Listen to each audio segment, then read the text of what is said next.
باب نمبر 27 باب تعظیم حرمات المسلمین و بیان حقوقہم۔ دیکھیے جی باب کا ترجمہ، باب تعظیم حرمات المسلمین، مسلمانوں کی حرمات کا احترام کرنا، و بیان حقوقہم، اور مسلمانوں کے حقوق کا بیان کہ ایک مسلمان کے دوسرے مسلمان کے اوپر کیا حق ہے، والشفقۃ علیہم، اور ان مسلمانوں کا آپس میں شفقت، پیار اور ہمدردی، ورحمتہم، اور آپس میں رحم دلی اور رحمت کا بیان۔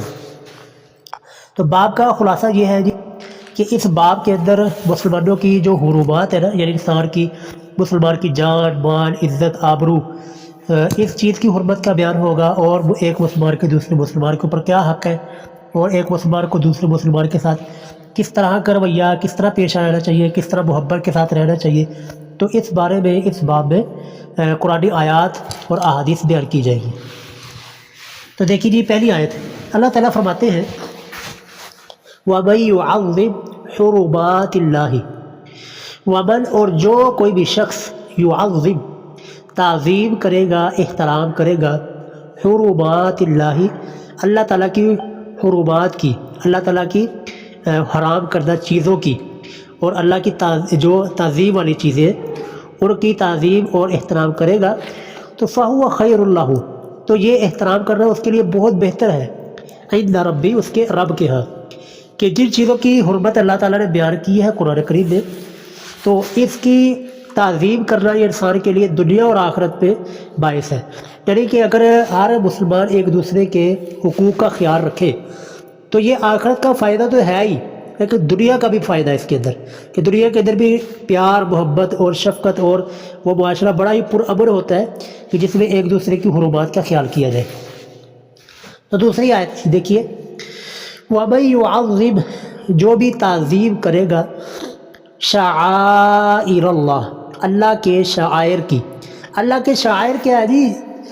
اللہ تعالیٰ کے شعائر یعنی کہ جن کو دیکھ کر اللہ یاد آتا ہے، جن کو دیکھ کر اللہ تعالیٰ کی عظمت وہ ہمارے دلوں میں بیٹھتی ہے۔ یعنی جیسے کہ اللہ تعالیٰ نے قرآن پاک میں فرمایا نا، ان الصفا والمروۃ من شعائر اللہ، کہ بے شک صفا اور مروہ یہ اللہ کے شعائر میں سے ہے۔ اس طرح قرآن کریم یہ بھی اللہ تعالیٰ کے شعائر اور اللہ تعالیٰ کی حرمات ہے، کہ قرآن پڑھ کے بھی انسان اللہ تعالیٰ کی طرف رجوع کرتا ہے، اللہ کی یاد تازہ ہوتی ہے۔ نماز بھی اللہ تعالیٰ کی حرمت، اللہ کے شعائر میں سے، اور جو بھی نیکی کے کام ہے نا، جو دن اور رات کے اندر ہم نیکی کے کام کرتے ہیں، تو یہ سارے کے سارے شعائر اللہ ہیں۔ تو اللہ تعالیٰ فرماتے ہیں جی جو اللہ تعالیٰ کے شاعر کی تعظیم کرے گا، تو فإنہا، تو بے شک یہ اس کا تعظیم کرنا، عزت کرنا، احترام کرنا، من تقوی القلوب، یہ دل کے تقوی ہونے کی علامت ہے، کہ اس کا دل متقی ہے، وہ اللہ سے ڈرنے والا ہے، وہ تقوی والا اس کا دل ہے، اسی وجہ سے وہ اللہ تعالیٰ کے شاعر کی تعظیم کرتا ہے۔ تو تیسری آیت جی اللہ تعالیٰ فرماتے ہیں واخفض، یہ ڈائریکٹ اللہ تعالیٰ نے حکم دیا ہمارے محبوب صلی اللہ علیہ وسلم کو۔ اللہ فرماتے ہیں کہ اے محبوب، واخفض، جھکائے رکھے، نرم رکھے، جناحک، اپنے بازوؤں کو، جناح اصل میں کہتے ہیں جی پروں کو، لیکن یہاں پر پر بول کر بازو مراد ہے۔ اپنے بازوؤں کو اے محبوب نرم رکھیے، جھکائے رکھیے، کن کے لیے جی؟ للمؤمنین، مومنوں کے لیے۔ افسوس در افسوس جی، دیکھیں جی کتنی خوبصورت آیت ہے، لیکن آج ہمارے ہاتھ اٹھے ہیں، ہماری زبان کھلتی ہے تو مسلمانوں کے بارے میں، ہمارے ہاتھ اٹھتے ہیں تو مسلمانوں کے خلاف، ہماری زبان کھلتی ہے تو مسلمانوں کے خلاف، جبکہ اللہ تعالیٰ اپنے محبوب کو یہ فرما رہے کہ محبوب آپ اپنے بازوؤں کو، اپنے ہاتھوں کو نرم رکھیے مسلمانوں کے لیے، مومنوں کے لیے۔ اللہ اکبر جی۔ چوتھی آیت اللہ فرماتے ہیں جی من قتل نفسا، جس شخص نے بھی کسی جان کو قتل کیا، بغیر نفس، بغیر کسی جان کے، بغیر کسی جان کے کیا مطلب کہ بغیر کسی حق کے، بغیر کسی قصاص کے، او فساد، یا پھر یہ کہ اس نے فساد مچایا، فی الارض، زمین میں، ٹھیک ہے، دو چیزیں ہوگی، تو فکأنما، تو گویا کہ اس نے قتل الناس جمیعا، ساری کی ساری انسانیت کو قتل کر دیا۔ اللہ پر یہ اللہ تعالیٰ کے نزدیک دیکھیں جی ایک جان کی کتنی قیمت ہے، اور یہاں پر کسی کافر کا، کسی مسلمان، کسی مومن، متقی، پرہیزگار کے بارے میں نہیں بات ہو رہی، بلکہ اللہ تعالیٰ نے جنرلی طور پر نفسن کا لفظ استعمال فرمایا، کوئی بھی جان، چاہے وہ بندہ کافر ہی کیوں نہ ہو، اور بغیر کسی وجہ کے بغیر کسی حق کے کافر کو بھی قتل کرنا اسلام کے اندر بہت ہی بڑا جرم ہے۔ صحیح حدیث ہے کہ رسول اللہ صلی اللہ علیہ وسلم، بلکہ صحیح بخاری کی حدیث ہے، رسول اللہ صلی اللہ علیہ وسلم نے ارشاد فرمایا کہ جس شخص نے کسی ذمہ کافر کو قتل کیا، وہ مسلمان نہیں تھا، کافر تھا، بغیر وجہ کے اس کو قتل کر دیا تو وہ جنت کی خوشبو بھی نہیں پا سکے گا۔ اللہ کے نزدیک اور شریعت کے نزدیک جی انسانی جان کی بڑی حرمت ہے، انسانی جان کی بڑی قیمت ہے۔ یہ ہمارے پاکستان کے اندر بس جان کیا ہے، مرغے سے زیادہ آسان ہے بندہ قتل کرنا۔ مرغا قتل جو ہے نا ذبح کرنے سے بھی زیادہ آسان ہے بندے کو قتل کرنا، کیونکہ یہاں پر نہ انسانی جان کی قیمت ہے، نہ یہاں پر کوئی قانون ہے، نہ یہاں پر کوئی شریعت نافذ ہے۔ اسی وجہ سے ہمارا جو ملک ہے یہ فتنہ اور فساد کے اندر گرا ہوا ہے۔ تو بہرحال جی اللہ تعالیٰ دیکھیں ایک جان کی قیمت اللہ تعالیٰ کے نزدیک، اللہ فرماتے ہیں جس شخص نے کسی ایک جان کو قتل کیا بغیر کسی حق کے، یا پھر یہ کہ زمین کے اندر فساد مچایا، تو گویا کہ اس نے قاتل الناس جميعا ساری کی ساری انسانیت کو قتل کر دیا۔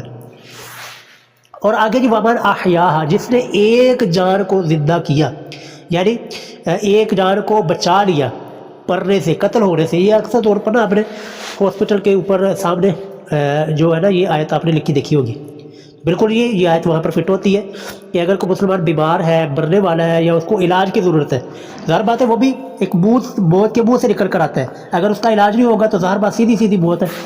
تو یہ ہے جو ومن احیاھا، اگر ڈاکٹر جو ہے نا اگر ایمانداری کے ساتھ کام کرنے تو یقیناً یہ آیت کا مصداق وہ بنتے ہیں۔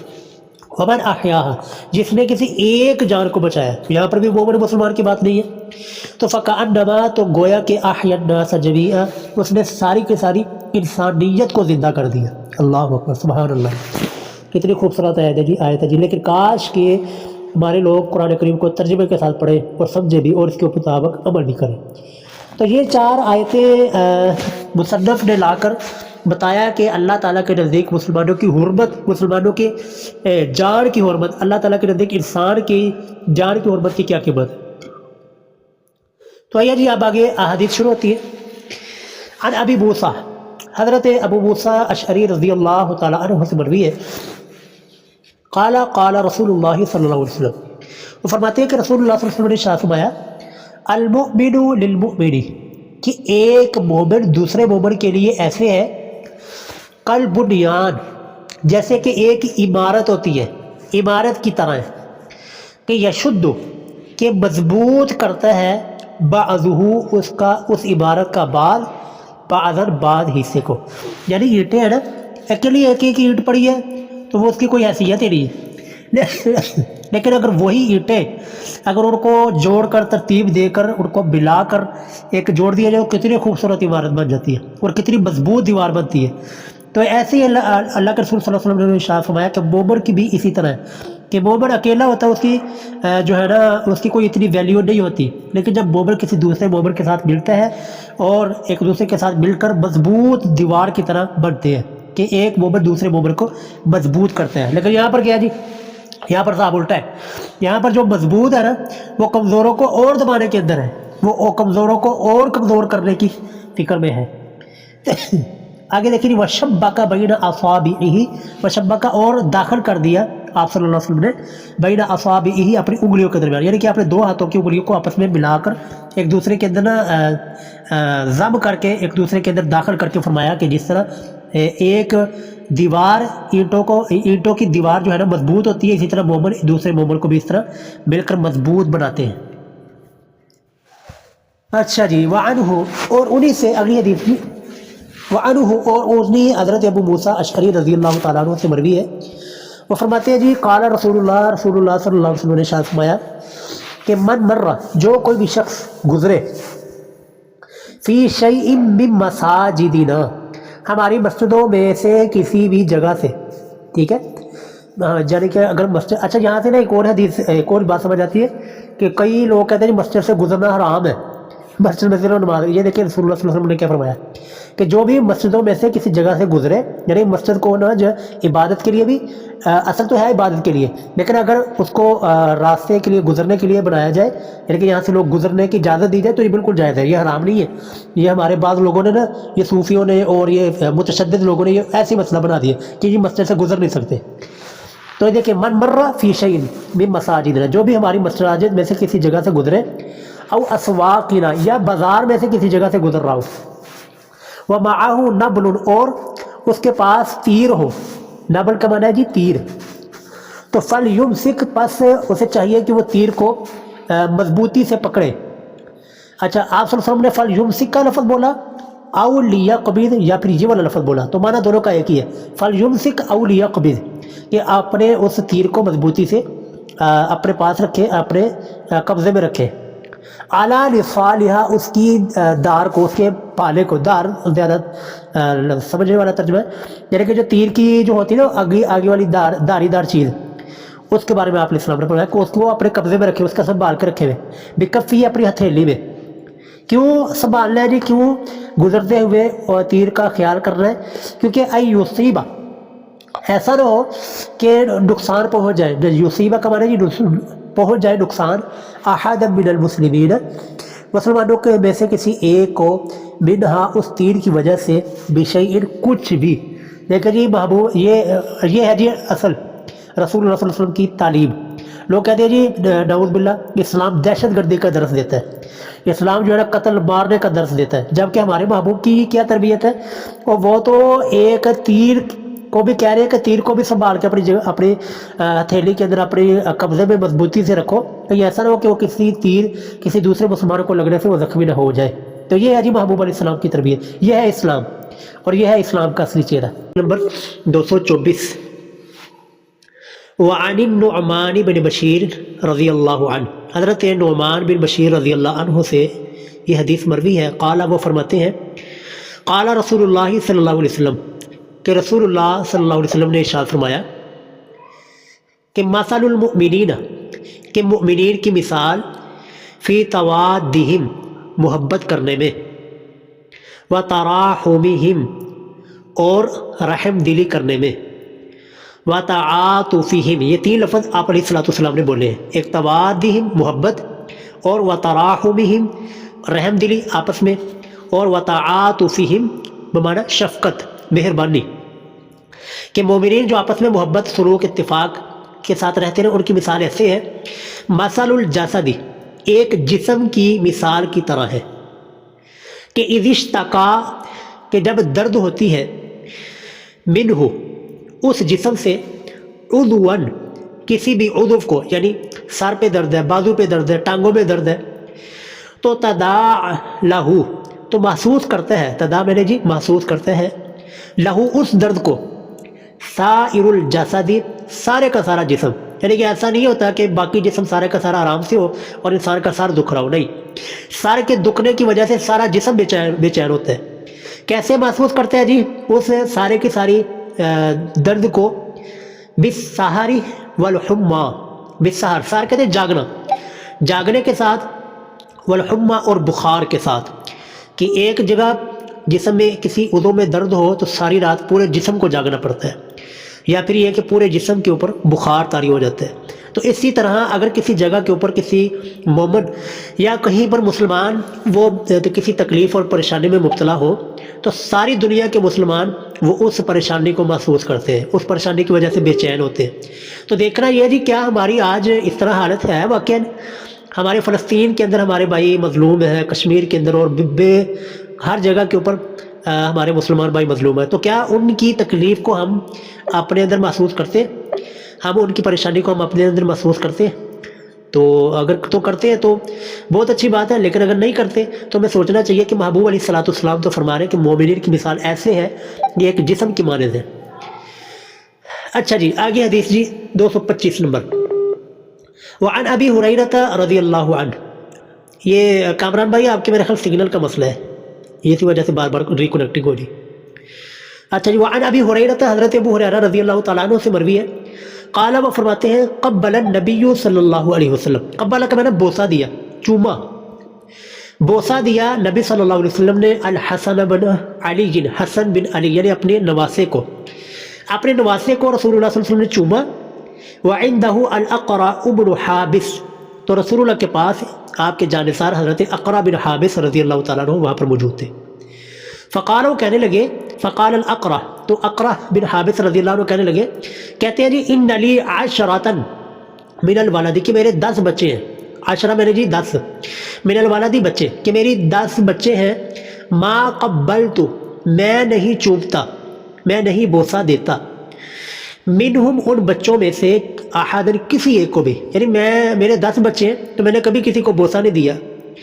تو فنظر الیہ رسول اللہ صلی اللہ علیہ وسلم، تو دیکھا ان کی جانب رسول اللہ صلی اللہ علیہ وسلم نے، فقال تو آپ علیہ السلام نے ان کو دیکھ کر فرمایا، من لا یرحم لا یرحم، جو کسی کے اوپر رحم نہیں کرتا تو اس کے اوپر بھی رحم نہیں کیا جاتا۔ تو اس سے پتہ چلا جی بچوں کو پیار کرنا، بچوں کو بوسہ دینا، یہ رسول اللہ صلی اللہ علیہ وسلم کی نہ صرف سنت مبارکہ ہے بلکہ یہ رحم کرنا بھی ہے، جس کے اوپر اللہ آپ علیہ الصلوۃ والسلام نے ارشاد فرمایا کہ جو رحم نہیں کرتا بچوں پر اس کے اوپر بھی پھر رحم نہیں کیا جاتا۔ اچھا جی اگلی حدیث جی، وعن عائشہ رضی اللہ عنہ، سیدہ عائشہ رضی اللہ تعالی عنہ سے مروی ہے، قالت وہ فرماتی ہیں، آگے یہ حدیث بھی بوسے ہی کے متعلق، بچوں کے ساتھ رحم دلی اور پیار کے متعلق ہے۔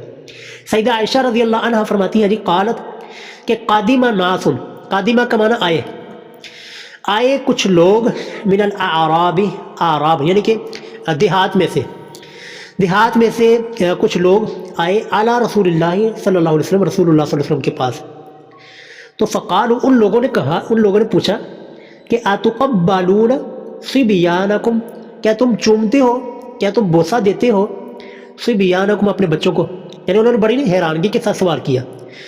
فقالت رسول اللہ صلی اللہ علیہ وسلم نے ارشاد فرمایا، نعم ہاں جی بالکل، ہم اپنے بچوں کو بوسہ دیتے ہیں، پیار کرتے ہیں۔ اچھا قالوا، تو وہ لوگ کہنے لگے، لیکن ہم تو واللہ اللہ کی قسم، ما نقبل، ہم کبھی بھی اپنے بچوں کو بوسہ نہیں دیتے، اپنے بچوں کو چومتے نہیں ہیں۔ اللہ اکبر جی، دیکھیے جی رسول اللہ صلی اللہ علیہ وسلم، فقال رسول اللہ، تو رسول اللہ صلی اللہ علیہ وسلم نے ارشاد فرمایا، اب املکم، میرا کیا اختیار ہے، ان کان اللہ، اگر اللہ تعالیٰ نے نازع نکال دیا ہے، من قلوبکم تمہارے دلوں سے، الرحمہ شفقت کو، کہ اگر اللہ تعالیٰ نے تمہارے دلوں سے شفقت کو نکال دیا، شفقت کو اللہ تعالیٰ نے تمہارے دلوں سے ختم کر دیا، تو میں کیا اختیار کر سکتا ہوں، میں کسی چیز کا کوئی اختیار نہیں رکھتا کہ اگر اللہ تعالیٰ نے ہی تمہارے دلوں سے یہ چیز ختم کر دی ہے۔ تو اس سے یہ بھی پتہ چلا جی اس حدیث سے کہ بچوں کے ساتھ پیار و محبت اور شفقت کے ساتھ پیش آنا اور ان کو بوسہ دینا، یہ تو ایک تو رسول اللہ صلی اللہ علیہ وسلم کی بڑی ہی عظیم الشان سنت بھی ہے، اور سنت ہونے کے ساتھ ساتھ یہ بچوں کے اوپر رحمت اور شفقت کا بہت ہی عظیم معاملہ ہے، جو کہ رسول اللہ صلی اللہ علیہ وسلم نے اپنی عمل مبارک سے کر کے بھی دکھایا ہے۔ اچھا جی اگلی حدیث جی، وعن جریر بن عبداللہ، حضرت جریر بن عبداللہ رضی اللہ تعالیٰ عنہ سے مروی ہے، تو وہ فرماتے ہیں جی، قال رسول اللہ صلی اللہ علیہ وسلم نے ارشاد فرمایا، من لا یرحم الناس، جو لوگوں پر رحم نہیں کرتا نا، تو لا یرحمہ اللہ، تو اللہ تعالیٰ بھی اس کے اوپر رحم نہیں کرتا۔ یہ ایک قانون ہے، یہ صرف ایک حدیث نہیں ہے جی، یہ حدیث ایسے سمجھ لیں کہ ایک انسانیت کے لیے ایک بہت ہی بڑا قانون اور اصول ہے کہ دیکھیں جی اللہ تعالیٰ اپنی مخلوق کے بارے میں اتنا جو ہے نا اپنے بندوں کے اوپر شفقت اور مہربانی فرمانے والا ہے کہ ایک گناہ گار اگر وہ کتیا کے بچے کو پانی پلا دیتی ہے نا، تو اللہ تعالیٰ اس شفقت کی وجہ سے اس کو معاف کر دیتے، اس کو جنت میں بھیج دیتے، جنت کا داخلہ عطا فرما دیتے۔ اسی طرح ہم پیچھے جو حدیثیں پڑھ کے ہیں کہ ایک شخص نے سڑک سے، یعنی جہاں سے لوگوں کا گزر ہوتا ہے، وہاں سے صرف ایک کانٹے دار ٹہنی اٹھائی، اللہ تعالیٰ نے فوراً اس کو معاف کر دیا اور اس کو جنت کا داخلہ دے دیا۔ اب حالانکہ یہ ہم اس کو معمولی سمجھتے ہیں، لیکن اللہ کے نزدیک یہ بہت بڑے کام ہے۔ تو یہ ہے جی جو لوگوں کے اوپر رحم نہیں کرتا نا، لوگوں کے لیے آسانیاں نہیں، لوگوں کے ساتھ پیار محبت اور شفقت والا معاملہ نہیں کرتا، تو اس کے اوپر بھی پھر رحم کیا جاتا ہے، پھر اس کے اوپر بھی اللہ تعالیٰ کی طرف سے کوئی رحمتیں نازل نہیں ہوتی۔ تو اس لیے جی اللہ کی مخلوق اور مخلوق کا سردار انسان ہے، تو باقی مخلوقات کے ساتھ بھی پیار محبت ہونا چاہیے، لیکن خصوصاً انسانیت کے ساتھ جو ہے نا وہ لازمی پیار اور محبت والا معاملہ ہونا چاہیے۔ اچھا جی اگلی حدیث جی 228، وعن ابی ہریرہ رضی اللہ عنہ، حضرت سیدنا ابو ہریرہ رضی اللہ تعالیٰ عنہ سے مروی ہے کہ ان رسول اللہ صلی اللہ علیہ وسلم کو، بے شک رسول اللہ صلی اللہ علیہ وسلم نے ارشاد فرمایا، یہ جی ہمارے امام ائمہ کے لیے، جو نماز پڑھانے والے ان کے لیے یہ حدیث ہے کہ رسول اللہ صلی اللہ علیہ وسلم نے ارشاد فرمایا دی، اذا صلی احدکم، کہ جب تم میں سے کوئی ایک نماز پڑھائے، للناس، لوگوں کو، تو کیا حکم ہے جی، فلیخفف، اسے چاہیے کہ نماز ہلکی پڑھائے۔ یہ ہمارے ائمہ نے یہ بھی کام خراب کرتے ہیں، وہ کیا کرتے ہیں جی، جب لوگوں کو نماز پڑھائیں گے جی تو 20-25 منٹ لگا دیں گے، لیکن جب وہ اپنی نماز پڑھیں گے تو پھر کیا کریں گے جی، صرف 2-3 منٹ میں 2 سنتے ہو گئی ہیں۔ جبکہ رسول اللہ صلی اللہ علیہ وسلم کی مبارک سنت کیا ہے کہ آپ نے السلام نے فرمایا کہ جب لوگوں کو نماز پڑھاؤ اس وقت ہلکی نماز پڑھاؤ، تخفیف کے ساتھ نماز پڑھاؤ۔ کیوں جی تخفیف کیوں کرنی ہے، ہلکی نماز کیوں پڑھانی ہے؟ کیونکہ آپ علیہ السلام نے فرمایا فَإِنَّ فِيهِمْ، کیونکہ ان مقتدیوں میں الضعیف، کمزور لوگ بھی ہوتے ہیں جو بیچارے کھڑے نہیں ہو سکتے زیادہ دیر، والسقیم، اور بیمار بھی ہوتے ہیں، والکبیر، اور بوڑھے لوگ بھی ہوتے ہیں۔ تو ان تینوں کا خیال رکھتے ہوئے کہ کمزوروں کا، بیماروں کا اور بوڑھوں کا خیال رکھتے ہوئے امام کو چاہیے کہ وہ نماز جو ہے نا وہ ہلکی پڑھائے، نہ اتنی لمبی پڑھائے اور نہ ہی اتنی مختصر کہ لوگ اپنی تسبیحات نہ پوری کر سکیں، سجدے کے اندر جائیں تو تسبیحات نہ پوری کر سکیں، بلکہ درمیانی نماز ہونی چاہیے جس میں تمام ارکان کو مکمل تسلی کے ساتھ ادا کیا جائے۔ اور آگے رسول اللہ صلی اللہ علیہ وسلم نے ارشاد فرمایا وَإِذَا صَلَّى أَحَدُكُمْ، اور جب کوئی نماز پڑھے تم میں سے کوئی ایک، لِنَفْسِهِ، اکیلے، پہلے جماعت کے ساتھ ہی بات اب اکیلے کی ہے کہ جب آپ اکیلے نماز پڑھ رہے ہیں تو فَلْيُطَوِّلْ، تو پھر لمبا کرو، ما شاء، جتنا تم چاہو، کہ جتنا تم چاہتے ہو نا نماز کو لمبا کرنا اتنا لمبا کر سکتے ہو، لیکن جب امامت کروانی ہے اور لوگوں کو نماز پڑھانی ہے تو اس وقت پھر ہلکی پھلکی نماز پڑھانی ہے جس سے لوگ اکتا نہ جائیں۔ اچھا جی، وفی روایت وذا الحاجہ، اور ایک روایت میں یہ بھی الفاظ ہے وذا الحاجت، اور حاجت والے ضرورت مند بھی کچھ لوگ ہوتے ہیں جن کو یہ ہوتا ہے کہ نماز پڑھ کے ہم نے یہ فلاں کام کرنا ہے اور فلاں جگہ پہ جانا ہے، فلاں بندے کو ہم نے ملنا ہے، تو اس وجہ سے امام کو چاہیے کہ جی نماز جو ہے وہ مختصر پڑھائے۔ اچھا جی، 229 حدیث، وعن عائشہ، جی ہمارے 11 منٹ ہو گئے، انشاءاللہ ہم 15 منٹ تک انشاءاللہ جائیں گے۔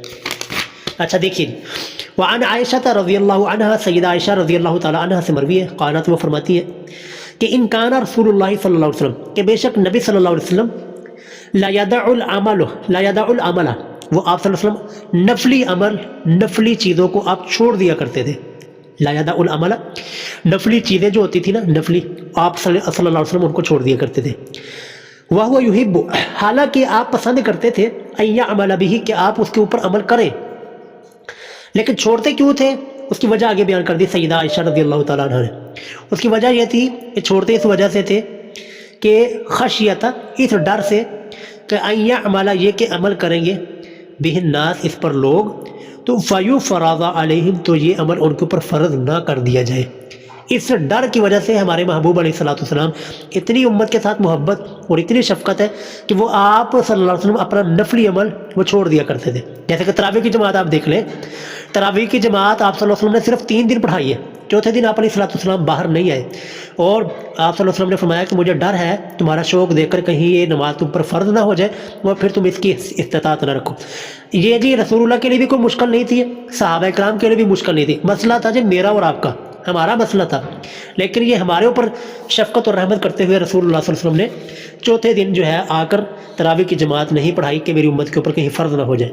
اسی طرح آپ علیہ الصلوۃ والسلام کی یہ بھی حدیث ہے کہ اگر میری امت کے اوپر مشقت اور تکلیف کا ڈر نہ ہوتا تو میں ہر نماز کے ساتھ مسواک کو لازم قرار دے دیتا کہ نماز سے پہلے مسواک کرنا ضروری، لیکن اپنی امت کے اوپر مشقت اور تکلیف کا ڈر سے آپ صلی اللہ علیہ وسلم نے اس چیز کو فرض نہیں کیا۔ تو یہ مطلب ہے جی اس حدیث کا کہ رسول اللہ نفلی عمل کو چھوڑ دیا کرتے تھے اس وجہ سے کہ وہ کہیں امت کے اوپر فرض نہ ہو جائے صلی اللہ علیہ وسلم۔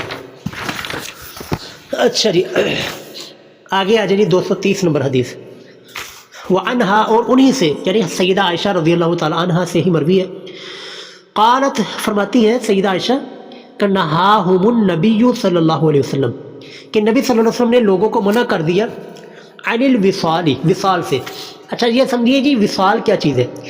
وصال یہ ہوتا ہے کہ لگاتار مسلسل روزہ رکھنا، کہ انسان نے روزہ رکھا ہے، شام کو افطار کیا، پھر اگلے دن پھر روزہ، اگلے دن پھر روزہ، درمیان میں کوئی چھوڑتا نہیں ہے، درمیان میں کوئی چھوٹ نہیں ہے۔ تو اس عمل سے رسول اللہ صلی اللہ علیہ وسلم نے لوگوں کو منع کیا کہ مسلسل روزے نہ رکھو، بلکہ ایک دن چھوڑ کے ایک دن روزہ، یا مہینے میں 3 روزے جو ہے نا وہ رکھ لیے جائے۔ تو رحمت اللہ، لوگوں کے اوپر شفقت کرتے ہوئے، فقالو، تو صحابہ کرام، وہ ہماری طرح تو نہیں نا، جان چھڑانے والے تو نہیں تھے صحابہ، تو صحابہ کرام نے عرض کی یا رسول اللہ انکا تواصل، یا رسول اللہ آپ بھی تو مسلسل روزہ رکھتے ہیں، آپ بھی تو پے در پہ اور لگاتار روزہ رکھتے ہیں۔ قال، تو اس وقت پھر رسول اللہ صلی اللہ علیہ وسلم نے فرمایا کہ انی لست، میں نہیں ہوں، کہیئتکم، تمہاری حالت کی طرح۔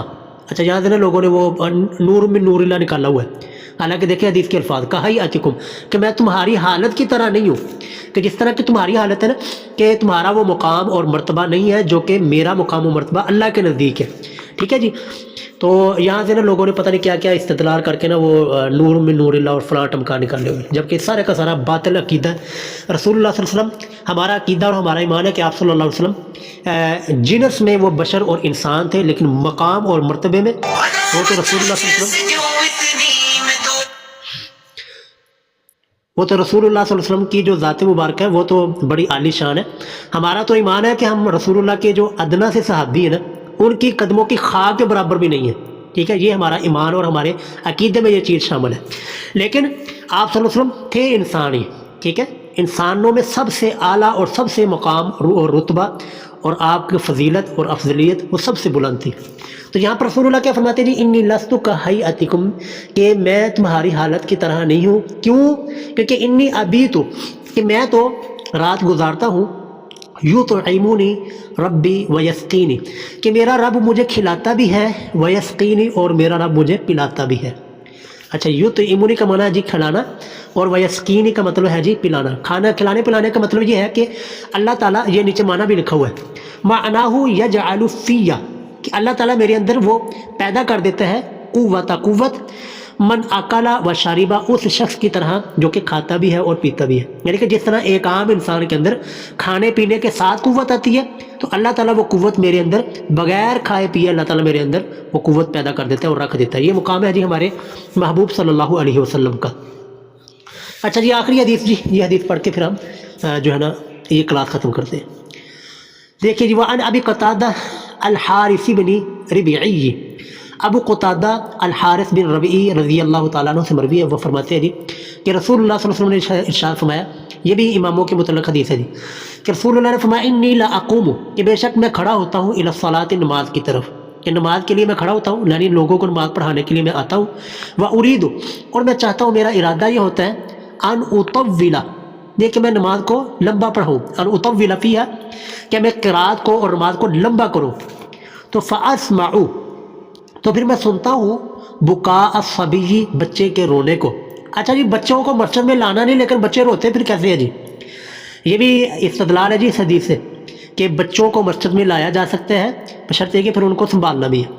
تو بچے بالکل جی مسجد میں آ سکتے ہیں، نماز پڑھیں، اور جو ہے ان کے والدین ان کو سنبھال کے رکھیں۔ یہ دیکھیں تو رسول اللہ کیا فرماتے ہیں جی، میرا دل کرتا ہے کہ میں نماز کو لمبا کروں، لیکن پھر کیوں نہیں لمبا کرتا؟ کیونکہ فاسمع بکاء الصبی، میں بچوں کے رونے کی آواز کو سنتا ہوں، فاتجوز، تو پھر میں مختصر کرتا ہوں، فی صلاتی، اپنی نماز کو، کراہیت، اس ڈر سے کہ ان اشکا، یہ کہ مشقت پڑ جائے گی، مشکل ہو جائے گی، علی امہ، اس بچے کی ماں پر۔ کہ ظاہر بات ہے جب بچہ روئے گا تو ماں کو تو مشقت ہوگی نا کہ اپنے بچے کو سنبھالے اور چپ کروائے، تو اس ڈر کی وجہ سے نا میں نماز کو لمبا نہیں پڑھاتا، لمبا نہیں کرتا۔ تو یہ جی ہمارے ائمہ کو، خصوصاً جو نماز پڑھانے والے ہمارے امام ہیں، ان کو یہ خیال رکھنا چاہیے کہ نماز پڑھاتے وقت جو ہے نا مختصر نماز پڑھائیں، اپنی جب پڑھیں تو پھر جتنی مرضی لمبی کریں۔ اور اسی طرح اس حدیث سے یہ بھی ثابت ہوتا ہے جی بچے بھی نماز پڑھ سکتے ہیں امام کے ساتھ، اور اسی طرح عورتیں بھی پردے کے اندر رہ کر جو ہے وہ نماز ادا کر سکتی ہیں۔ حدیث نمبر 232، وعن جندب بن عبداللہ رضی اللہ عنہ، حضرت جندب بن عبداللہ رضی اللہ تعالیٰ عنہ سے مروی ہے، قال، وہ فرماتے ہیں، قال رسول اللہ صلی اللہ علیہ وسلم، کہ اللہ کے رسول صلی اللہ علیہ وسلم نے ارشاد فرمایا، من صلی الصبح، کہ جس نے صبح یعنی فجر کی نماز ادا کی، فہو فی ذمۃ اللہ، تو وہ اللہ کی ذمہ داری میں آ گیا۔ دیکھیں یہ کتنی خوبصورت اور کتنی پیاری حدیث ہے، جس نے فجر کی نماز ادا کی تو وہ اللہ تعالیٰ کی ذمہ داری میں اور اللہ کی حفاظت میں آ گیا۔ مطلب ہے کہ اب سارے دن کی جو اس کے کام ہیں، جو اس کے معمولات ہیں، اس میں اللہ تعالیٰ برکتیں ڈال دیں۔ لوگ کہتے ہیں ہماری کمائی میں برکت نہیں ہے، ہماری زندگی میں برکت نہیں ہے۔ کیوں برکت نہیں ہے؟ کیونکہ فجر کی نماز ہی نہیں پڑھتے، اور جو فجر کی نماز ادا کرتے ہیں، جو اپنے فجر کی نماز کی روٹین بناتے ہیں، تو یہ دیکھیں آپ صلی اللہ علیہ وسلم کی واضح حدیث ہے کہ جو فجر کی نماز ادا کر لیتا ہے جماعت کے ساتھ، تو وہ اللہ کی ذمہ داری میں آ جاتا ہے۔ تو آگے رسول اللہ نے فرمایا جی فلا یطلبنکم اللہ، اللہ تعالیٰ ہرگز تم سے مطالبہ نہ کرے، من ذمتی ہی، اپنے ذمے کے بارے میں، بشیء، کسی چیز میں بھی، یعنی کہ اللہ تعالیٰ نے اگر جو ذمہ داری جو ہمارے اوپر ڈالی ہے نا جی، نماز، روزہ، حج، زکوٰۃ اور باقی دینی معاملات، تو اس کے اوپر اللہ تعالیٰ تم سے مطالبہ نہ کرے. کیوں نہ کرے جی؟ کیونکہ فَإِنَّهُ کیونکہ بے شک مَن يَطْلُبُهُ جس سے اللہ تعالیٰ نے مطالبہ کیا من ذمتہ بشیء اپنی ذمہ داری میں اپنی ذمے کے بارے میں کچھ بھی تو یدرکہ تو وہ پکڑا گیا. یعنی جسے اللہ تعالیٰ نے سوال جواب اور پوچھ گچھ شروع کر لی اور پھنس گیا جی، وہ پھر پکڑا گیا. تو پھر جب ظاہر بات ہے جب پکڑا گیا، کیونکہ کوئی بھی انسان ہے کسی کی ہمت کہ جو اپنی زندگی کے بارے میں اللہ تعالیٰ کے سامنے کھڑے ہو کر جواب دے سکے، تو کیا ہوگا جی؟ پھر ثم یکبہ پھر اس کو اوندے منہ کر کے، یکبہ علی وجہہ یکبہ کا کہ اس کو اوندہ کر کے علی وجہہ منہ کے بل تو گرا دیا جائے اس کو فی ناری جہنم جہنم کی آگ میں. والعیاذ باللہ تعالی. اللہم اجرنا من النار اللہم اجرنا من النار اللہم اجرنا من النار. تو یہ ہے جی جو فجر کی نماز ادا کرتا ہے وہ اللہ کے ذمے میں آ جاتا ہے، اور جو ادا نہیں کرتا تو اللہ تعالیٰ کا ذمہ اسے پری ہو جاتا ہے. تو اگلی حدیث جی وعن ابن عمر حضرت عبداللہ بن عمر رضی اللہ تعالیٰ عنہ سے مروی ہے کہ ان رسول اللہ صلی اللہ علیہ وسلم کی بے شک رسول اللہ صلی اللہ علیہ وسلم نے فرمایا المسلم اخو المسلم کہ ایک مسلمان وہ دوسرے مسلمان کا بھائی ہے. المسلم اخو المسلم مسلمان کا بھائی ہے. یہ بھائی طیب اپنا فرید مائک آف کر لیں. اچھا جی، مسلمان کا بھائی ہے. لا یظلمہ تو وہ مسلمان دوسرے مسلمان پر ظلم بھی نہیں کرتا. ولا یسلمہ یہ الفاظ دیکھیے گا جی، ولا یسلمہ اور اپنے مسلمان بھائی کو دشمن کے سپرد بھی نہیں کرتا، جو کہ ہمارے ملک پاکستان میں دیکھیں ہمارے نام نہاد مسلمانوں نے کتنے ہمارے مسلمان بھائی اور ہماری مسلمان بہنیں خصوصاً عافیہ صدیقی اللہ تعالیٰ اس کی حفاظت فرمائے اور اللہ تعالیٰ جلد از جلد اس کو رہائی عطا فرمائے. تو یہ ہمارے مسلمانوں نے ان کے حوالے کی ہے نا، یہ دین کے عاری اور دین کے دشمن لوگ ہیں. جبکہ رسول اللہ کیا فرماتے ہیں؟ ولا یسلمہ کہ ایک مسلمان اپنے دوسرے مسلمان بھائی کو کسی دشمن کے سپرد نہیں کرتا. اور ومن کان فی حاجت اخیہ جو اپنے بھائی کی ضرورت مندی میں لگا رہتا ہے، من کانا جو بھی ہو فی حاجت اخیہ اپنے بھائی کی حاجت میں، تو کان اللہ فی حاجتی تو اللہ تعالیٰ اس کی حاجت میں لگ جاتا ہے. سبحان اللہ جی، کیا بات، ماشاء اللہ الحمدللہ. یعنی کہ جو اپنے بھائی کی ضرورت پوری کرتا ہے تو اللہ تعالیٰ اس کی ضرورت پوری کرتا ہے. جو اپنے بھائی کے کام میں لگا ہوا ہوتا ہے تو اللہ تعالیٰ اس کے کام میں لگا ہوا ہوتا ہے. اور ومن فرج جو کوئی بھی شخص دور کر دے عن مسلمن کسی بھی مسلمان سے قربتاً کوئی پریشانی تھی اس کو تسلی دے دی، یا کسی کو مال پیسے کی ضرورت تھی تو اس کی وہ ضرورت پوری کر دی، اس کی پریشانی کو دور کر دیا، تو کیا ہوگا جی؟ فرج اللہ عنہ تو اللہ تعالیٰ دور کرے گا اس سے قربتاً وہ پریشانی من قرب یوم القیامت جو کہ قیامت کی پریشانیوں میں سے ہے. اللہ اکبر. دیکھیں یہ دنیا اگر ہم کسی کو مالی تعاون نہیں نہ کر سکتے تو کم از کم یہ ہے کہ ہم کسی کے ساتھ اچھا تو بول سکتے ہیں، کسی کو اچھی تسلی تو دے سکتے ہیں پریشانی کے اندر، کسی کی اچھی بات سن کے اس کو اچھا مشورہ تو دے سکتے ہیں نا. تو یہ دیکھیں کتنی فضیلت ہے کہ جو اپنے مسلمان بھائی کی پریشانی کو دور کرے گا تو اللہ تعالیٰ قیامت والے دن اس کی پریشانی کو دور کرے گا. اور ومن ستر مسلمن جو کوئی اپنے مسلمان بھائی کی عیب پوشی کرے گا، یعنی اس کے اندر کوئی عیب تھا تو اس عیب کو چھپایا تو سترہ اللہ یوم القیامہ تو اللہ تعالیٰ اس بندے کی اس مسلمان کی پردہ پوشی کرے گا قیامت کے دن. تو یہ جی اس لیے میں نے عرض کیا تھا نا کہ اس باب کی حدیثیں اور پچھلا جو باب میں نے پڑھایا ہے اور اس کی پورے باب کی ویڈیو یوٹیوب پہ پڑی ہوئی ہے، تو وہ باب کی حدیثیں اور اس باب کی حدیثیں ہر مسلمان کو چاہے وہ اس کا کسی بھی شعبے کے ساتھ تعلق کیوں نہیں ہے، وہ اس مسلمان کو لازمی پڑھنی چاہیے، لازمی ان احادیث کے اوپر غور و فکر کرنا چاہیے. تو اگلی حدیث جی، حدیث نمبر 234. وعن ابی ہریرہ رضی اللہ عنہ حضرت ابو ہریرہ رضی اللہ تعالیٰ عنہ سے مروی ہے، قال وہ فرماتے ہیں قال رسول اللہ صلی اللہ علیہ وسلم اللہ کے رسول صلی اللہ علیہ وسلم نے ارشاد فرمایا المسلم اخو المسلم مسلمان کا بھائی ہوتا ہے، لا یخونہ تو وہ مسلمان اپنے بھائی کے ساتھ خیانت نہ کرے، یعنی کہ جو مال یا دولت یا کوئی امانت رکھوائی ہوئی ہے تو اس امانت میں خیانت نہ کرے. ولا یکذبہ اور اپنے بھائی کے ساتھ جھوٹ بھی نہ بولے. کیا بات ہے جی، دیکھیں کاش کے لوگ ان احادیث کو پڑھیں بھی اور اس کے مطابق عمل بھی کریں کہ رسول اللہ تو فرما رہے کہ ایک مسلمان کے لیے یہ جائز اور مناسب ہی نہیں ہے کہ وہ اپنے دوسرے مسلمان سے جھوٹ بولے. اور ولا یخذلہ اور اپنے بھائی کو بے یار و مددگار نہ چھوڑے. یا خذلو کا معنی کہ بے یار و مددگار نہ چھوڑے، اس کو مدد کی ضرورت ہے تو اس کی مدد کرے. کل المسلم ہر مسلمان کی علی المسلمی دوسرے مسلمان پر حرام، حرام ہے. کیا حرام ہے جی؟ ارضہ اس کی عزت، ومالہ اور اس کا مال، ودمہ اور اس کا خون، کہ ہر مسلمان کا دوسرے مسلمان پر یہ تین چیزیں حرام ہیں، یعنی حرمت والی ہیں. ان کی عزت اور احترام کرنا اور ان کی حفاظت کرنا ہر مسلمان کی ذمہ داری ہے. ایک تو ہر مسلمان کی عزت، یہ نہیں کہ ہاں منہ اٹھا کے جس کا دل چاہا وہ دوسرے کو بے عزت کر دیا، جس کا دل چاہا وہ امام کو بے عزت کر دیا، قاری صاحب کو بے عزت کر دیا، یا کسی اور کی عزت کو اچھالنا شروع کر دیا. نہ، کسی کی عزت کو اچھالنا یہ حرام ہے. اسی طرح کسی کا مال منہ اٹھا کے جی مال کھانا شروع کر دیا، کسی کا کھانا شروع کر دیا، یہ مال کھانا بھی جی حرام ہے. اسی طرح نعرہ لگا کر یا کوئی بھی اس طرح جو ہے نا کسی مسلمان کا خون بہانا، وہ بھی حرام ہے. دوسرے مسلمان کو خون یعنی کہ اس کو قتل کرنا. اگر رسول اللہ نے فرمایا جی التقویٰ ہا ہونا، تقویٰ یہاں پر ہوتا ہے، یہاں پر سے مراد یعنی سینے کے اندر. اللہ تعالیٰ جو ہے نا رسول اللہ صلی اللہ علیہ وسلم نے پھر آگے حدیث بھی آئی، اپنے سینے کی طرف اشارہ کر کے فرمایا کہ تقوی کی اصل جگہ اور تقوی کا اصل مقام جو ہے وہ یہ انسان کا دل ہے، کہ تقوی یہاں پر ہونا چاہیے. زبان سے انسان دیکھے سارے متقی پرہیزگار، شکل سے سارے خوبصورت اور سب کے چہروں کے اوپر نور اور سب سے نورانی چہرے ہوتے ہیں، لیکن اصل متقی وہ اللہ زیادہ بہتر جانتا ہے کہ میرے دل کے اندر کتنا تقوی ہے، آپ کے دل کے اندر کتنا تقوی ہے. اور وہ اعلم بمن اتقی، اللہ زیادہ بہتر ہے جانتا ہے کون زیادہ متقی اور پرہیزگار ہے. تو رسول اللہ نے فرمایا التقویٰ ہا ہونا، کہ تقویٰ یہاں پر یعنی دل میں ہوتا ہے. بحسب امرئ، ایک آدمی کے لیے کافی ہے، من الشر برا ہونے کے لیے، انسان کے برا ہونے کے لیے یہ کافی ہے کہ ان یحقر، یہ کہ وہ حقیر جانے اخاہ المسلم، اپنے مسلمان بھائی کو.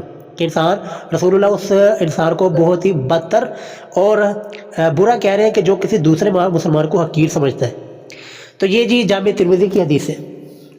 اگلی حدیث جی وعنہ، اور انہی سے یعنی کہ حضرت ابو ہریرہ سے ہی مروی ہے. رسول اللہ صلی اللہ علیہ وسلم نے ارشاد فرمایا لا تحاسدوا، اے لوگو آپس میں حسد نہ کرو. ولا تناجشوا، تناجشوا خرید و فروخت میں ایک دوسرے کو دھوکہ نہ دو. تناجشوا ویسے تو ہوتا ہے نا کہ دھوکہ دینا، لیکن یہ خاص لفظ بولا جاتا ہے خریداری کے اندر، بیع کے اندر، خرید و فروخت کے اندر، کہ خرید و فروخت میں ایک دوسرے کو دھوکہ نہ دو. ولا تباغضوا، اور آپس میں بغض بھی نہ رکھو ایک دوسرے کے ساتھ. ولا تدابروا، اور ایک دوسرے کے ساتھ بے رخی بھی نہ برتو، بے رخی سے پیش نہ آؤ. یعنی کہ جیسے کہ وہ ایک بندہ آتا ہے سلام لیتا ہے اور دوسرے کو کوئی پرواہ نہیں ہوتی، یعنی وہ سلام بھی صحیح طریقے سے نہیں لیتا، بلکہ ایسے نہیں ہونا چاہیے. اور خوشی سے ملنا، خوش اخلاقی سے ملنا، یہ بھی صدقہ ہے. ہم پیچھے احادیث پڑھ کے ہیں. تو رسول اللہ فرماتے ہیں ولا تدابروا، کہ بے رخی اختیار نہ کرو. ولا یبیع بعضکم علی بیع بعض، ولا یبیع، اور نہ سودا کرے، بعضکم تمہارے بعض، علی بیع بعض، بعض کے سودے پر. یعنی مثلاً یہ ہے کہ ایک شخص نے 10 روپے کی کوئی چیز کی سودا پکا کر لیا کہ میں یہ نہ 10 روپے کی آپ سے خریدوں گا. ایک اور شخص آ جاتا ہے، وہ کہتا ہے لایا تو 10 روپے دی بھیج دی، میں تو اس کو 20 روپے میں خریدنے کے لیے تیار تھا، تو ابھی نقصان کر رہا ہے. حالانکہ اس نے خریدنی نہیں ہے، صرف یہ ہے کہ اس سودے کو فسخ کرنا ہے، دونوں کے درمیان اختلاف ڈالنا ہے. تو اس طرح بولی بڑھانا یا ایک سودا جو مقرر ہو چکا ہے اس کے اوپر پھر دوبارہ سودا کرنا، تو یہ حرام ہے، یہ ناجائز ہے جی. یہ اسی کے بارے میں بات ہو رہی ہے کہ جب ایک بات پکی ہو گئی ہے تو دوسرے شخص کے اوپر ضروری ہے کہ وہ اس سودے کو پھر چھوڑ دے اور اس سامان کی بیع اور خرید و فروخت والا معاملہ نہ کرے. تو یہ مطلب ہے جی ولا یبیع بعضکم، اور نہ سودا کرے تمہارے بعض، اعلیٰ بیع بعض، بعض لوگوں کی بیع پر. وکونوا عباد اللہ، اور ہو جاؤ، بن جاؤ اللہ کے بندے، اخوانا، آپس میں بھائی بھائی. المسلم اخو المسلم، مسلمان مسلمان کا بھائی ہوتا ہے. لا یظلمہ، وہ اس کے اوپر ظلم نہیں کرتا.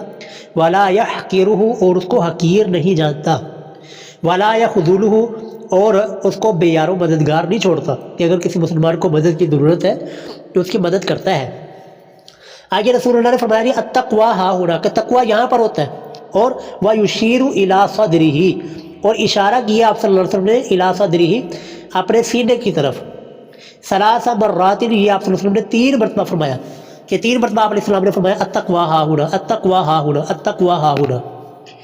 آگے رسول اللہ نے فرمایا وہی الفاظ جو ہم پیچھے پڑھ کے پچھلی حدیث میں، بحسب امرئ، انسان کے لیے کافی ہے، من الشر، برا ہونے کے لیے، کہ برا انسان ہونے کے لیے، بدترین انسان ہونے کے لیے کافی ہے کہ ان یحقیرہ، یہ کہ وہ حقیر جانے اخاہ المسلم، اپنے مسلمان بھائی کو۔ آگے فرمایا جی کل المسلم علی المسلم، ہر مسلمان کے لیے دوسرے مسلمان پر حرام ہے۔ کیا حرام ہے جی؟ دمہ، اس کا خون، ومالہ، اور اس کا مال، وعرضہ، اور اس مسلمان کی عزت۔ ٹھیک ہے جی، عزت جی سب کو پیاری ہوتی ہے، مال سب کو پیارا ہوتا ہے، خون سبھی کو پیارا ہوتا ہے۔ تو اس حدیث میں بتایا گیا کہ جیسے آپ کو اپنا خون، اپنا مال، اپنی عزت عزیز ہے نا، اسی طرح ہر انسان کو یہ عزت عزیز ہے۔ تو ایسے نہیں کہ دوسرے مسلمان کا خون بہا دینا، دوسرے مسلمان کا مال لوٹ لینا، یا دوسرے مسلمان کی بے عزتی کر دینا، تو یہ ایسے کرنا جی یہ اسلام کے اندر قطعاً اس کی اجازت نہیں ہے، اس معاملے کو رسول اللہ نے حرام قرار دیا۔ اچھا جی، پچھلی حدیث میں لفظ گزرے تھے جو النجش، تو اس کی تشریح کی ہے یہاں پر کہ النجش، نجش کیا ہوتی ہے؟ دیکھیے جی اس کی ترجمہ دیکھیے کہ النجش ان یزید فی سلعۃ، کہ ان یزید یہ کہ زیادہ بڑھا دے، فی سلعۃ کسی سامان میں، ینادی علیہ یعنی کہ جو ہے نا جو اس کی قیمت ہے، اس قیمت کو، سامان کی قیمت کو بڑھا دے، ینادی علیہ، اور وہ آواز لگائے اس سامان کی قیمت پر، فی السوق کی، بازار کے اندر، کہ مثلا کوئی چیز ہے نا 100 روپے کی، کہ کوئی آدمی آ کر 100 روپے کا سودا طے ہو گیا، 100 روپے کی قیمت طے ہوگی کہ جس چیز کی قیمت 100 روپے ہے، لیکن کیا ایک دوسرا بندہ آتا ہے، وہ کہتا ہے اب یہ 100 روپے کی بیچ دی تھی، میں تو اس سے زیادہ خریدنے کے لیے تیار تھا، اور وہ آواز لگاتا ہے جی میں اس کا 200 دینے کے لیے تیار ہوں، حالانکہ چیز کی قیمت 100 روپے، سارے مارکیٹ کو پتہ ہے کہ یہ قیمت 100 روپے ہے اس کی، اور یہ جو اوپر جو بڑھا رہا ہے نا یہ غلط ہے۔ حالانکہ 200 روپیہ لگا کر، آگے دیکھیے جی حدیث کے الفاظ، ولا رغبۃ لہ، اور اس کی کوئی رغبت نہیں ہوتی، فی شرائہا، اس چیز کو خریدنے کی کوئی رغبت نہیں ہے، خریدنے کا کوئی ارادہ نہیں ہے، صرف کیا ہے کہ وہ بولی لگا دی، بل یقصد، بلکہ ارادہ یہ ہے، ان یغر غیرہ، کہ وہ دھوکہ دے دے غیرہ، اپنے علاوہ کسی دوسرے بندے کو، کہ لوگ سمجھیں گے یار بڑی قیمتی چیز ہے، کہ یہ اگر 100 روپے کی قیمت ہے تو یہ 200 لگا رہا ہے، کہ مطلب یہ چیز قیمتی ہے، تو لوگ پھر آئیں گے اس چیز کو خریدنے کی کوشش کریں گے، وہذا حرام، تو یہ چیز جی اس طرح بولی لگانا یہ حرام ہے۔ ٹھیک ہے جی، یہ ہے تری النجش، جس کا رسول اللہ نے فرمایا تھا ولا تناجشوا، کہ آپس میں سودا کرتے ہوئے، خرید و فروخت کرتے ہوئے دھوکہ نہ دو، تو یہ النجش کی یہ تعریف ہے۔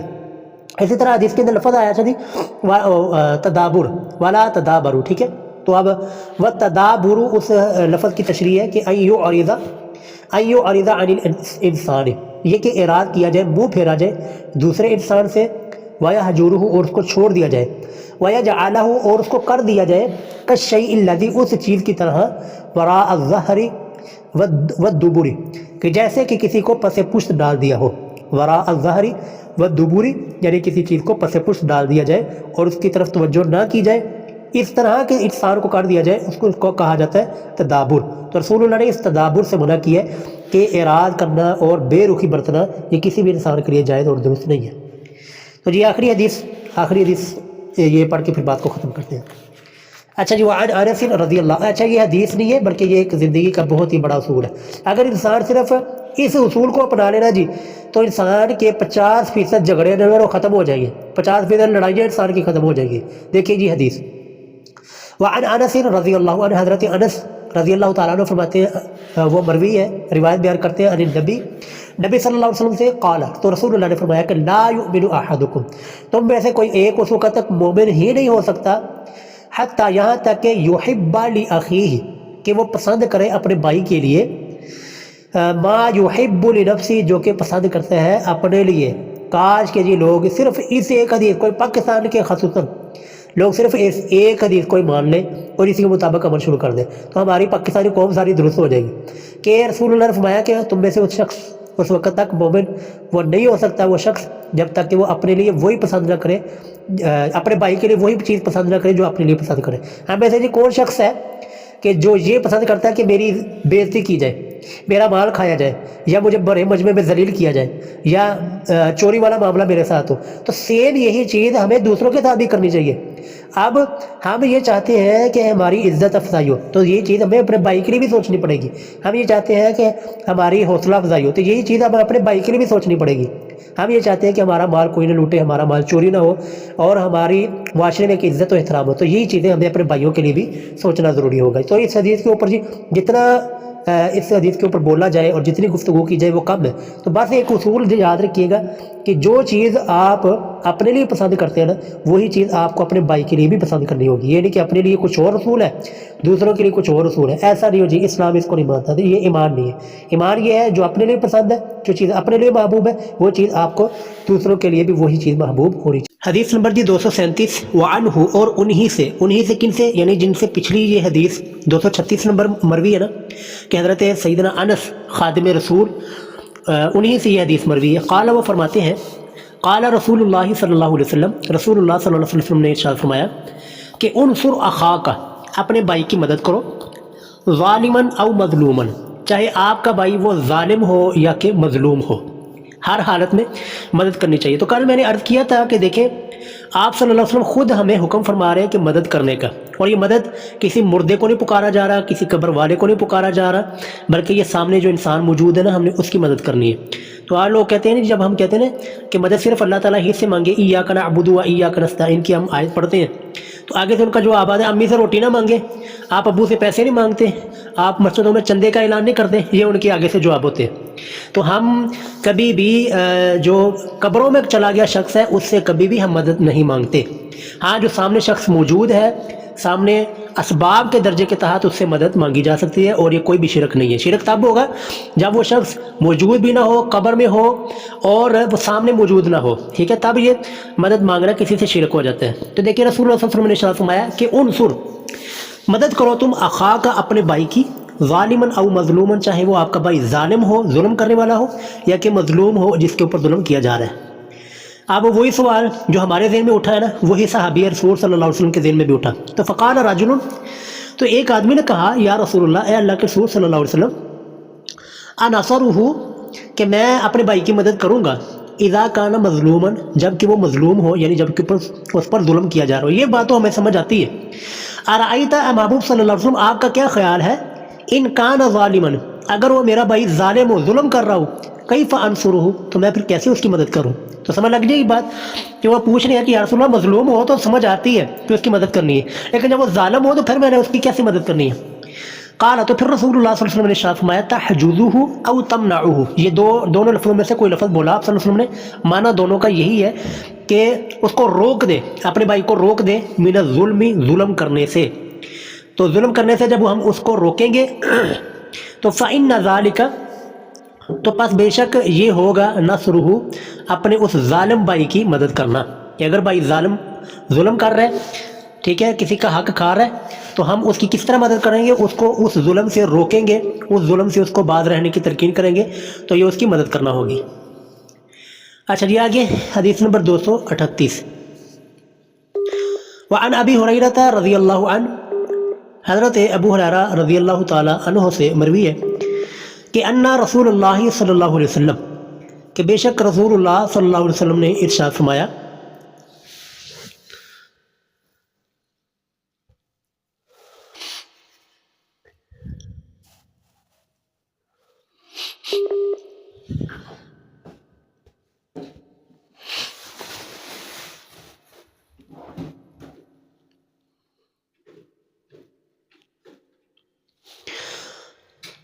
پھر آؤٹ ہو رہے ہیں, چلے دیکھیے جی حدیث نمبر 238 جی.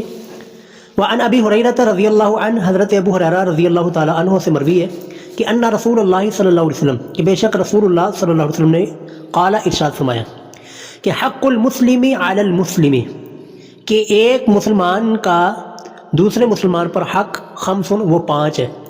کہ دنیا کے اندر جتنے بھی مسلمان ہیں نا, میں ہو گیا, آپ ہو گئے, جتنے بھی ہمیں مسلمان نظر آ رہے ہیں, تو ہم ہر ایک مسلمان کا دوسرے مسلمان پر وہ 5 حق ہے, یعنی جس کو پورا کرنا لازم اور فرض ہے. اور میں سے پہلا حق جی مسلمان کا دوسرے مسلمان پر رد السلام, سلام کا جواب دینا. کہ اگر ہمیں کوئی سلام کرتا ہے تو ہمیں اس کا جواب دینا یہ فرض ہوتا ہے. کوئی ہمیں السلام علیکم ورحمۃ اللہ وبرکاتہ کہے تو اس کا جواب وعلیکم السلام ورحمۃ اللہ وبرکاتہ کہنا یہ فرض ہوتا ہے. یہاں پر بھی ہماری فرقہ واریت کی لعنت میں آ کے ہماری مت ماری گئی کہ ایک فرقہ والا کہ دوسرے کو مسلمان سمجھ رہا ہوتا ہے, ایک فرقے والا دوسرے فرقے والے کو سلام دینے کے لیے تیار نہیں ہے. آج ہم اس طرح کے معاشرے میں رہ رہے ہیں کہ دوسرے کو جو سلام نہیں کرتا, اور اگر سلام کر بھی لے تو وہ جواب نہیں دیتا, نہیں ہے تو کافر, انہاں دی سلام دا جواب بھی نہیں دینا. استغفراللہ. تو اس طرح کے معاشرے میں ہم رہ رہے ہیں، جبکہ رسول اللہ ہماری تربیت کیا فرما رہے ہیں کہ مسلمان کا دوسرے مسلمان پر حق ہے کہ وہ اس کا سلام کا جواب دے، اور یہ جواب دینا فرض میں ہے. اسی طرح وہ عیادت المریض، دوسرا حق مریض کی عیادت کرنا. اگر کوئی مسلمان ہمارا دوست، عزیز، رشتہ دار وہ بیمار ہو جائے تو اس کی بیمار پرسی کرنا، اس کی تیمارداری کرنا، اس کی حوصلہ افزائی کرنا، یہ ہمارے دوسرے مسلمانوں کے اوپر فرض ہے. ٹھیک ہو گیا.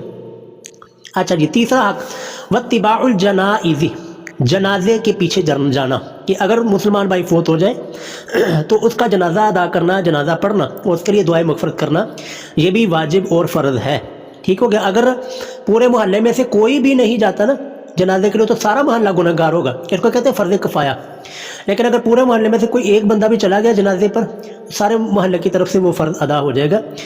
لیکن یہ کہ بہتر یہ کہ محلے کے جو زائد کثیر تعداد ہے نا وہ لازمی جنازے میں شرکت کرنی چاہیے، کیونکہ 40 افراد کا 40 موحدین کا ایک جنازے میں شرکت کرنا یہ میت کے لیے مغفرت کا باعث ہوتا ہے.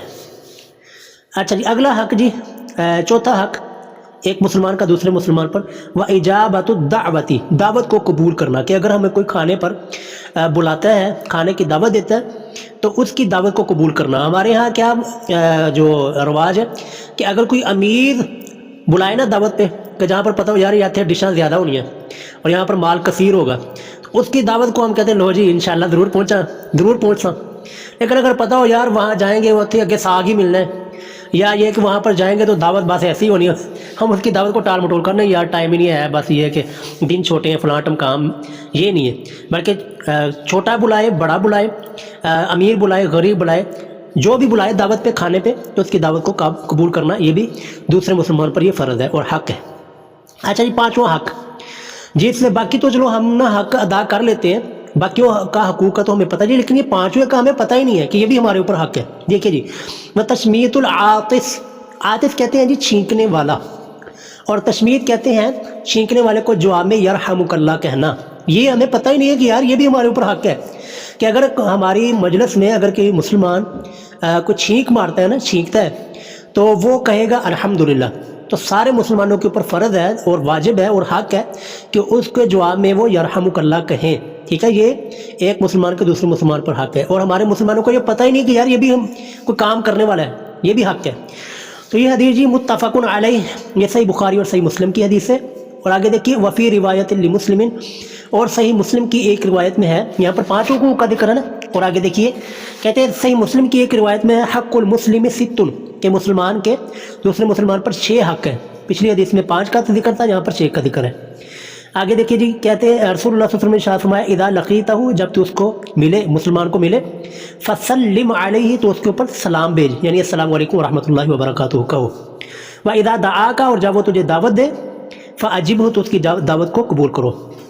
اور تیسرا واذا استنصحک، جب وہ خیر خواہی مانگے، کوئی آپ سے مشورہ مانگے یا آپ سے کوئی نصیحت مانگے کہ یار مجھے کوئی نصیحت کریں، کوئی اچھے کام کی مجھے بتائیں، تو فنصح لہ، تو اس کو نصیحت کی جائے، اس کی خیر خواہی کی جائے. اگر مشورہ مانگتا ہے تو اچھا، نیک، دیانت والا، امانت والا اس کو مشورہ دینا چاہیے. یہ بھی ایک مسلمان کا دوسرے مسلمان پر حق ہے.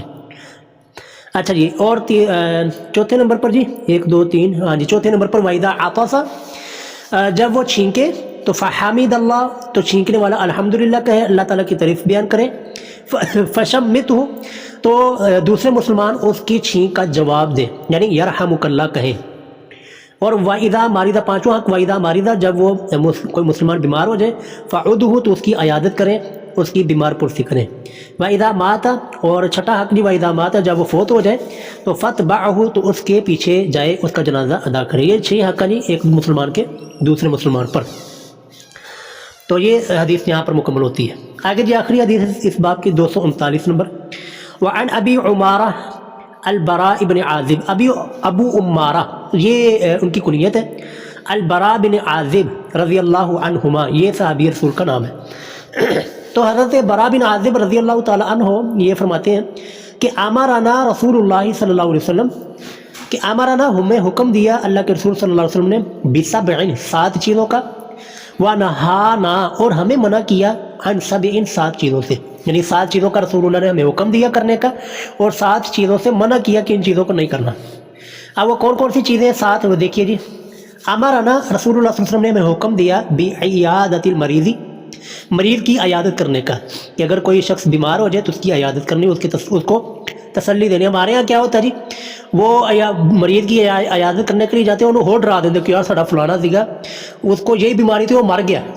یعنی کہ وہ یہ کہہ رہے ہوتے ہیں تو یہ تیاری کر، جبکہ یہ نہیں کہنا، بلکہ اس کی جو بیماری ہوتی ہے اس کی حوصلہ دینا کہ کوئی نہیں. رسول اللہ صلی اللہ علیہ وسلم کی جو دعا مبارک ہے، لا بأس طہور ان شاء اللہ، یہ والی دعا دینی ہے. اور اسأل اللہ العظیم رب العرش العظیم ان یشفیک، یہ والی دعا وہاں پر مریض کے سامنے جا کے پڑھنی ہے، اس کو تسلی دینی ہے کہ اللہ تعالیٰ شفا عطا فرمائے گا. جبکہ ہمارے یہاں پر جا کے اور ڈرا دیتے ہیں، ساڈے فلانے میں بیماری سی، اس کا یہ ہو گیا فلاں ہو گیا. تو عیادت المریض، مریض کی عیادت کرنا. دوسرے نمبر پر ہمیں حکم دیا واتباع الجنازتی، جنازے کے پیچھے جانا یعنی جنازہ ادا کرنا. وتشمیت العاطس، چھینکنے والے کا جواب دینا یعنی یرحمک اللہ کہنا. ٹھیک ہو گیا. اور وابرار المقسم، ابرار کہتے ہیں جی پورا کرنے کا، مقسم میں یعنی قسم اٹھانے والے کی، کہ اگر ہمارے سامنے کوئی قسم اٹھا لیتا ہے نا جی، تو اس کی قسم پوری کرنا یہ بھی دوسرے مسلمان پر حق ہے. اور رسول اللہ صلی اللہ علیہ وسلم نے اس چیز کا حکم دیا ہے کہ اگر کوئی شخص قسم اٹھا لیتا ہے کہ اللہ کی قسم، میں آپ کو قسم دیتا ہوں کہ آپ 5 وقت کی نماز ادا کریں گے اور تکبیر اولیٰ کے ساتھ پڑھیں گے، تو اب جس کو قسم دی گئی نا، اس کے اوپر یہ ضروری ہے کہ اپنے مسلمان بھائی کی قسم کا لحاظ کرتے ہوئے اس کو پورا کریں. ٹھیک ہو گیا. یہ ہے جی ابرار المقسم، کہ قسم اٹھانے والے کی قسم کو پورا کرنا. یہ بھی اس چیز کا ہمیں رسول اللہ نے حکم دیا. وَنَصْرِ الْمَظْلُومِ، اور مظلوم کی مدد کرنا، کہ اگر کسی کے اوپر ظلم کیا جا رہا ہے، کسی کا حق کھایا جا رہا ہے، کسی کو مارا جا رہا ہے، تو اس مظلوم کی مدد کرنے کا ہمیں رسول اللہ نے حکم دیا. وَإِجَابَةَ الدَّاعِ، اور دعوت قبول کرنے کا. دعوت یعنی اگر ہمیں کوئی کھانے پہ بلاتا ہے تو اس کے دعوت کو قبول کرنے کا رسول اللہ نے ہمیں حکم دیا. اور 7ویں نمبر پر وَإِفْشَاءِ السَّلَامِ، اور سلام کو پھیلانے کا. افشاء کہتے ہیں جی پھیلانا. سلام پھیلانے کا مطلب کیا کہ ہر ملتے جلتے اٹھتے بیٹھتے لوگوں کو السلام علیکم ورحمۃ اللہ وبرکاتہ کہا جائے. تو یہ 7 چیزوں کا رسول اللہ نے اپنے جانثار اصحاب کو حکم دیا. اچھا جی. ونہانا، اور ہمیں حکم دیا، یعنی کہ ہمیں منع کیا. نہانا ہمیں منع کیا. کس چیز سے منع کیا؟ 7 چیزیں پیچھے گزری نا، 7 چیزوں سے ہمیں رسول اللہ نے منع کیا. اور وہ 7 چیزیں کون کون سی ہیں دیکھیے جی. پہلے نمبر پر ان خواتیمہ، خواتین کا لفظ بولا، او تختمی، یا تختم کا لفظ بولا. دونوں کا معنی جی انگوٹھی. رسول اللہ نے ہمیں منع کیا جی خواتیم، انگوٹھی، بالذہب، سونے کی. اگر لفظ ہو جائے نا تختم، خواتین کا معنی ہے جی انگوٹھی، اور اگر لفظ ہو تختم کا معنی ہوتا ہے وہ پیالہ یا وہ چیز جس میں ڈال کر کھانا کھایا جائے یا پانی پیا جائے، یعنی کہ پیالہ کہہ لیں یا گلاس کہہ لیں. تو رسول اللہ نے ہمیں منع کیا انگوٹھی یا پیالہ یا گلاس بالذہب، سونے کا استعمال کرنے کے. تو سونے، یہ دونوں چیزیں مرد کے اوپر یہ حرام ہے کہ سونے کی انگوٹھی پہننا یہ مرد کے اوپر حرام ہے، لیکن عورت پہن سکتی ہے. لیکن اگلی جو چیز ہے نا جی کہ سونے کے برتن چاہے کھانے کے لیے استعمال کیے جائیں چاہے پینے کے لیے، یہ برتن دونوں مرد و عورت دونوں کے اوپر حرام ہے. یہ چیز اچھی طرح ذہن نشین کر لیں. یہ نہیں کہ مرد کے اوپر حرام ہے لیکن عورت سونے کے برتنوں میں کھانا کھا سکتی ہے. نہیں، کھانا پینا سونے کے برتنوں میں یہ دونوں کے لیے، مرد اور عورت دونوں کے لیے حرام ہے. لیکن سونا پہننا بطور زیور یا بطور انگوٹھی یا جو بھی زیورات کے طور پر استعمال کیا جائے، وہ عورتوں کے لیے تو حلال ہے، مردوں کے لیے حلال نہیں ہے. اچھا جی. وعن شرب بالفضہ، اور چاندی کے برتنوں میں کھانے پینے سے. شرب میں نے لفظی معنی ہوتا ہے پینا، لیکن کھانا بھی حرام ہے. بالفضہ میں نے چاندی کے برتنوں میں کھانے پینے سے. تو یہ دونوں مرد اور عورت دونوں کے اوپر حرام ہے. اور وعن المایاسر الحمر، یہ ذرا مشکل لفظ ہے تو ان کو ذرا توجہ سے دیکھیے گا. وعن المیاسر، میاسر کہتے ہیں جی گدیاں. یہ پرانے زمانے میں نا یہ استعمال کی جاتی تھی گھوڑوں کے اوپر یا اونٹوں کے اوپر، کجاووں کے طور پر نا یہ رکھی جاتی تھی. الحمر کہتے ہیں جی سرخ. لیکن یہ منع کیوں کی گئی؟ کیونکہ اس کے اندر نا یہ ہوتا تھا کہ ریشم کی بنا کر نا اس کے اندر روئی بھری جاتی تھی. یہ ریشم کی ہوتی تھی، اس وجہ سے رسول اللہ نے اسے منع فرما دیا. تو ترجمہ کیا ہوگا؟ وعن المایاسر الحمر، ریشمی سرخ گدیوں سے ہمیں رسول اللہ نے منع فرمایا. تو منع کی وجہ بھی میں نے بتا دی، چونکہ اس میں ریشم ہوتا تھا، ریشم کی بنی ہوتی تھی، تو اس وجہ سے. اچھا، یہ بھی مرد و عورت دونوں کے لیے حرام ہے جی. یہ نہیں صرف مرد کے لیے حرام ہے اور عورت کے لیے جائز ہے، ایسا نہیں، دونوں کے اوپر حرام ہے. گدی بطور گدی استعمال کرنا. اچھا آگے وعن القصی. قصی یہ اس زمانے میں نا خاص قسم کا قصی کپڑا ہوتا تھا اس علاقے کا. یہ کیوں حرام ہے؟ کیونکہ یہ اس میں ریشم اور سوت ملا کر یہ کپڑا بنایا جاتا تھا. یہ دو مٹیریل سے بنتا تھا. ایک ریشم اس میں استعمال کی جاتی تھی اور سوت استعمال کی جاتی تھی. لیکن یہ دونوں مقدار برابر ہوتی تھی، اس وجہ سے یہ حرام قرار دے دیا گیا. لیکن اگر ریشم تھوڑی مقدار میں ہونا، تھوڑی مقدار میں تو وہ جائز ہے. تھوڑی مقدار یعنی کہ 4 انگلیاں اتنا کو ہو تو چل جاتا ہے. لیکن اگر زیادہ ہو تو پھر وہ ریشم جو ہے وہ مرد کے لیے حرام ہے. ٹھیک ہے، یہ کسی کپڑے سے رسول اللہ نے ہمیں منع کیا. اسی طرح جی وعن لبس الحریر. حریر میں نے ریشم، یہ خالص ریشم ہوتا ہے جی، خالص. یہ خالص ریشم کے پہننے سے. والاستبراق والدیباج. یہ استبراق اور دیباج یہ دونوں ریشم ہی کی قسمیں ہیں. تو خالص ریشم سے بھی منع کیا، لیکن یہ جو استبراق اور دیباج ہے نا، یہ آگے ریشم کی 2 قسمیں ہیں کپڑوں کی. تو اس چیزوں سے بھی منع کیا کہ ان کپڑوں کے پہننے سے بھی رسول اللہ صلی اللہ علیہ وسلم نے منع فرمایا. تو متفق علیہ، یہ حدیث صحیح بخاری اور صحیح مسلم کی ہے. وفی روایت، اور ایک روایت میں یہ الفاظ بھی ہیں. وہ روایت ایک روایت میں وہ انشاد الضالتی. انشاد کہتے ہیں جی خوب چرچا کرنا، اعلان کروانا. ضالتی، ضالہ کہتے ہیں جی گم شدہ چیز. یعنی مطلب یہ ہے کہ اگر میری کوئی چیز گم ہو گئی نا، اس کی 2 صورتیں ہیں. ایک ہے کہ میری چیز گم ہو گئی تو اس گم شدہ چیز کو اعلان کرنا کہ میری یہ چیز ہے، اس کی یہ نشانی ہے، تو یہ چیز گم ہو گئی. اگر کسی شخص کو ملے تو یہ مجھے فلاں جگہ پر پہنچا دے. ٹھیک ہے، ایک یہ صورت ہے. دوسری صورت یہ ہے اگر کوئی گم شدہ چیز مجھے مل جاتی ہے، ٹھیک ہے، کہ کوئی چیز کسی کی گری تھی اور مجھے مل گئی، تو اس کا یہ ہے کہ اس کو اعلان کروایا جائے کہ یہ چیز مجھے ملی ہے. تو جس شخص کی ہو وہ نشانی بتا کر وہ مجھ سے لے لے. لیکن یہ اعلان مسجد میں کروانا درست نہیں ہے. اعلان کے لیے کوئی اور جگہ بازار کے اندر کوئی اسپیکر لگا لیا جائے یا کوئی ذریعہ اختیار کیا جائے، لیکن یہ مسجد میں گم شدہ چیز کا اعلان کروانا یہ درست نہیں ہے. اور یہاں پر آ کر جی یہ باب ختم ہو جاتا ہے. اللہ رب العالمین جو ہم نے پڑھا ہے، اللہ تعالی ہمیں اس کے مطابق عمل کرنے کی توفیق عطا فرمائے.